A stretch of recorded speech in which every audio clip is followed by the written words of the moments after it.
황동현의 시선집중과 함께하고 계시는 지금 시각 8시 12분 40초 지나고 있습니다.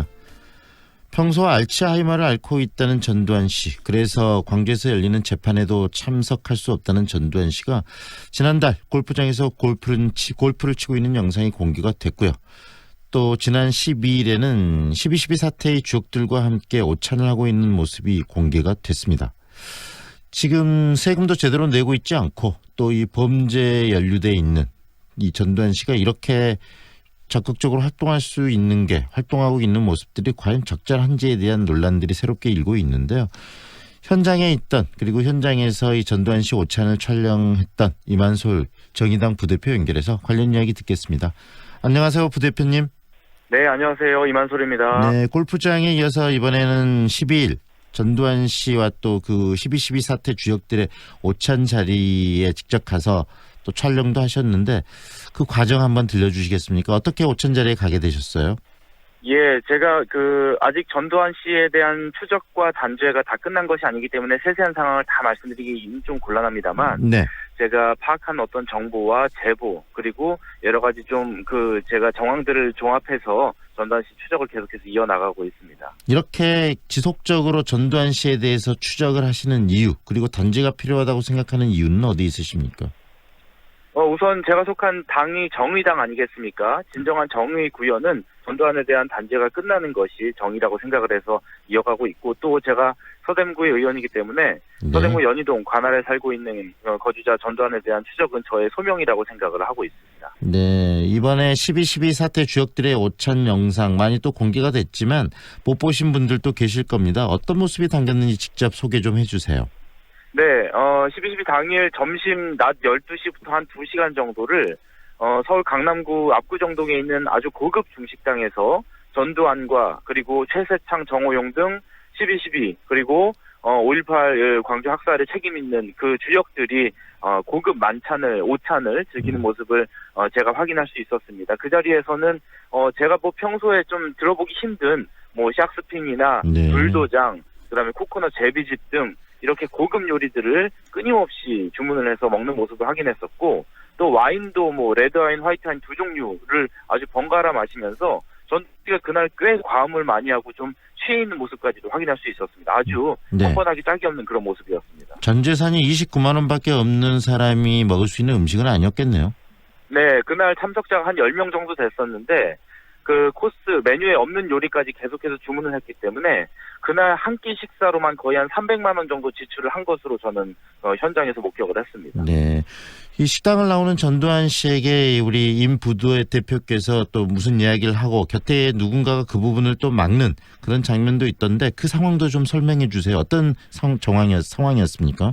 네, 전두환 씨도 살아있는 사람이기 때문에 밥은 먹어야겠죠. 다만 1년에 한 이틀 정도, 5월에 하루, 그리고 12월에 하루 정도는 저는 전두환 씨가 집 밖 출입을 아예 자제하는 것이 국민들의 정서상, 그리고 광주 시민들의 분노를 감안했을 때 그게 맞다고 봅니다. 근데 12.12 당일날, 그것도 40년이 되는 날, 그 당시 군사반란을 함께 일으킨 주역들과 함께 백주 대낮에 강남에서 식사를 하는 것이 과연 적절하느냐라고 네. 제가 따져묻고 싶었는데, 네. 그 문장을 채 끝내기도 전에 동석자 한 명이 제 입을 강제로 틀어막아서 제가 하고 싶은 말을 다 못하는 게 저도 지금 굉장히 한스럽습니다. 방금 이야기하신 그 이야기를 하고 있는 과정에서 입이 틀어막히셨다는 이야기인데, 물론 전두환 씨가 그 부분에 대해서 답변을 하지 않았나 보죠?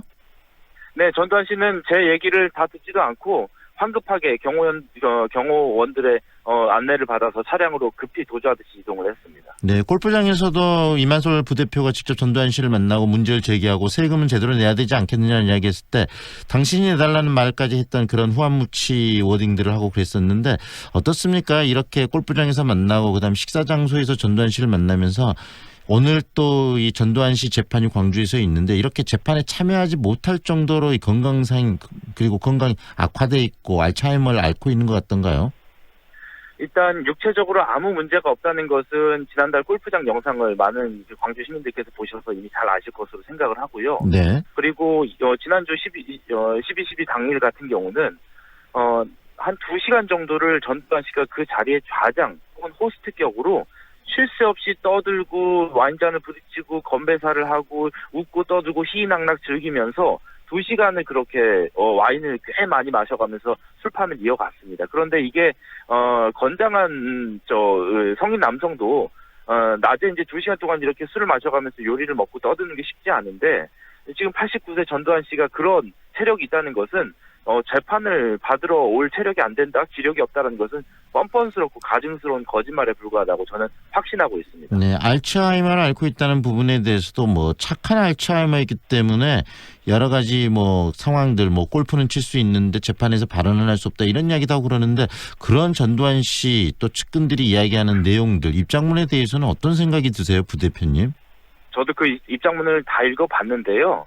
예, 한마디로 가당치 않은 소리입니다. 왜냐하면 제가 봤을 때는 전두환 씨는 본인에게 불리할 때만 알츠하이머 증세가 도지는 그런 선택적 아주 편리한 알츠하이머를 앓고 있는 것이 아닌가 생각이 드는데 네. 아니 어떻게 알츠하이머를 앓고 있는 노인네가 그렇게 술을 2시간 동안 마실 수가 있습니까?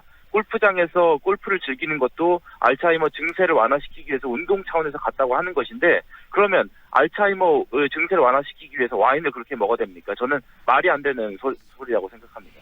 그런 부분들 방금 이야기하는 말이 안 되는 입장문을 내면서도 떳떳하게 살아갈 수 있는 이 환경들 그리고 살아가고 있는 모습들을 보면서 국민들이 더 분노하고 있는 것이 아닌가라는 생각이 든 일정 부분 듭니다.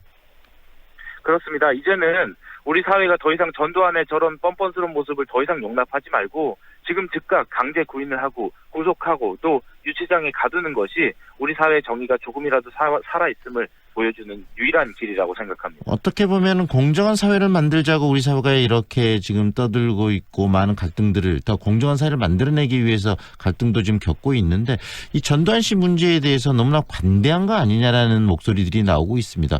과연 우리 사회가 이 전두환 씨 문제 그리고 이 5.18의 이 가해자들의 문제를 어떤 식으로 풀어야 될까요?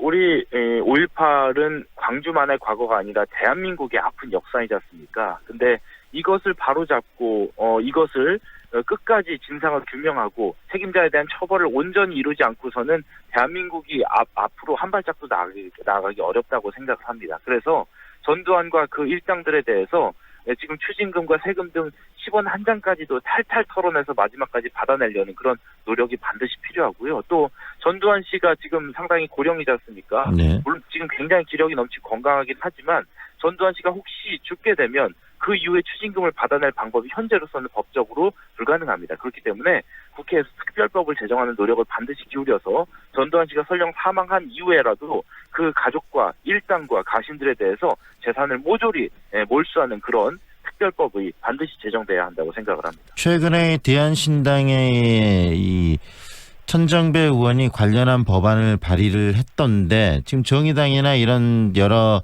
이 진보 세력 또 그 여러 세력들이 모여서 그런 법안에 대해서 좀 더 관심을 갖고 꼭 통과될 수 있도록 노력할 필요성도 있겠네요.